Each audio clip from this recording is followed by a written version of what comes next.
ఒక్కసారి కొమ్మూరి గోల్డ్ కి కాల్ చేయండి. తాకట్లో ఉన్న మీ బంగారాన్ని విడిపించి మార్కెట్ ప్రైస్ కి వాళ్ళు కొనుక్కుని మిగతా డబ్బులు మీకు ఇచ్చేస్తారు.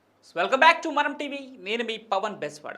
పాకిస్తాన్ భూభాగంలోని ఉగ్రవాద స్థావరాలపై ఇండియా ఆపరేషన్ సింధూర్ పేరుతో వైమానిక దాడులు జరిపిన తర్వాత రెండు దేశాల మధ్య యుద్ధం కొనసాగుతోంది. ఈ నేపథ్యంలో global security analyst Michael Rubin భారతదేశానికి ముఖ్యమైన సూచనలు చేశారు.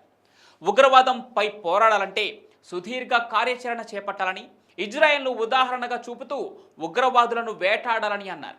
అయితే ఇజ్రాయెల్ మహిళా ప్రధానమంత్రి గోల్టా మేయర్ ఉగ్రవాదులను అంతం చేయడానికి 1972లో ఏ విధంగా ప్లాన్ చేశారో ఆ విధానాన్ని ఆదర్శంగా తీసుకొని ఇండియా కూడా లాంగ్ టర్మ్ కౌంటర్ అటాక్ చేయాలని, టెర్రరిజంను అంతం చేయాలని సూచించారు.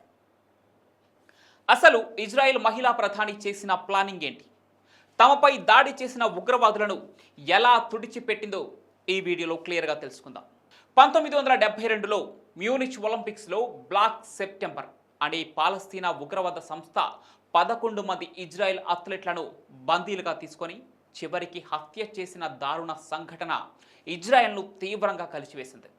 ఈ దాడిని ఇజ్రాయెల్ మొదటి మహిళా ప్రధానమంత్రి గోల్డా మేయర్ అమానవీయ నేరంగా ఖండించారు. అంతర్జాతీయ సమాజం నుండి తగిన స్పందన రాకపోవడంతో ఆమె ఉగ్రవాదులను అంతం చేయడానికి రహస్య కార్యక్రమం ఆపరేషన్ రాత్ ఆఫ్ గాడ్ను ప్రారంభించారు. దీనిని ఇజ్రాయెల్ గూఢచార సంస్థ మొసాద్ నిర్వహించింది. ఇక ఈ ఆపరేషన్ లక్ష్యం మ్యూనిచ్ దాడికి బాధ్యత వహించిన బ్లాక్ సెప్టెంబర్ మరియు popular front for the liberation of Palestine నాయకులను గుర్తించి ప్రపంచంలో ఎక్కడైనా వారిని హత్య చేయడం. గోల్డా మేయర్ మొసాద్ డైరెక్టర్ జమీర్కు ఈ బాధ్యతను అప్పగించారు. ఆపరేషన్ రహస్యంగా, ఖచ్చితంగా మరియు పౌరులకు హాని లేకుండా జరగాలని ఆదేశించారు. ఇక మొసాద్ బ్లాక్ సెప్టెంబర్ నాయకులైన అలీ హసన్ సలమేహ్ను, అబూ దావుద్ వంటి వారితో లక్ష్యాల జాబితాను రూపొందించింది. ఈ ఆపరేషన్ యూరప్, ఆఫ్రికా, మధ్య ప్రాచ్యంలో టార్గెటెడ్ హత్యల ద్వారా అమలు చేయబడింది. 1972 అక్టోబర్లో రోమ్లో వాయిల్ జ్వైటర్ను హత్య చేయడంతో ఈ ఆపరేషన్ మొదలైంది.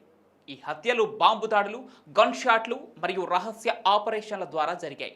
1973లో బీరుట్లో ఆపరేషన్ స్ప్రింగ్ ఆఫ్ యూత్లో మొసాద్, ఇజ్రాయెల్ స్పెషల్ ఫోర్సెస్ ముగ్గురు కీలక పిఎఫ్ఎల్పి నాయకులను హత్య చేశాయి.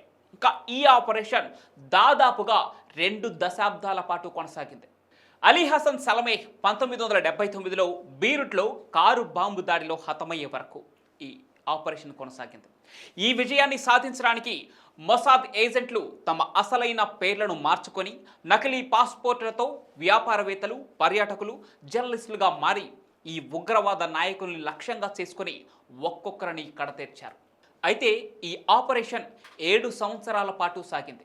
ప్రతి హంతకుడిని వేటాడటమే మిషన్ యొక్క ముఖ్య లక్ష్యం. అనేక మర్మహత్యలు, గూఢాచర్యాలు, బాంబు దాడులు, ఇలా ఈ ఆపరేషన్ ఒక ఉత్కంఠభరిత యుద్ధ కథగా చరిత్రలో నిలిచిపోయింది. ఇజ్రాయెల్ ఈ ఆపరేషన్ ద్వారా ప్రపంచానికి ఒక స్పష్టమైన సందేశం ఇచ్చింది. అదేంటంటే వారి దేశం, వారి ప్రజల భద్రత కోసం ఏదైనా చేయటానికి వెనుకాడదని. ఇది కేవలం ప్రతీకారం మాత్రమే కాదు, ఒక దేశ గౌరవాన్ని, అహంకారాన్ని కాపాడేందుకు చేసుకున్న యుద్ధం. సరిగ్గా ఇలాంటి ప్లానింగ్తోనే భారతదేశం కూడా ఉగ్రవాదంపై పోరాటం కొనసాగించాలని మైకేల్ రూబిన్ సూచనలు చేశారు. అలాగే ఒకవేళ పాకిస్తాన్ నిజంగానే ఉగ్రవాదులకు సహకరించడం లేదని వాదించాలనుకుంటే మాత్రం ముందుగా ఆ దేశంలో ఉన్న ఉగ్రవాద ట్రైనింగ్ క్యాంపులను మూసివేయాల్సి ఉంటుంది. ఇక ఉగ్రవాదులను అరెస్టు చేసి భారత్కు అప్పగించాలి. వారు పాక్ ఆర్మీలో ఉన్నా సరే అని రూబిన్ వ్యాఖ్యానించారు. అయితే ఏప్రిల్ 22న పహల్గామ్లో జరిగిన ఈ ఉగ్రదాడి తర్వాత ప్రధాని మోడీ ఒక సభలో మాట్లాడుతూ ఉగ్రవాదులకు వార్నింగ్ ఇచ్చారు.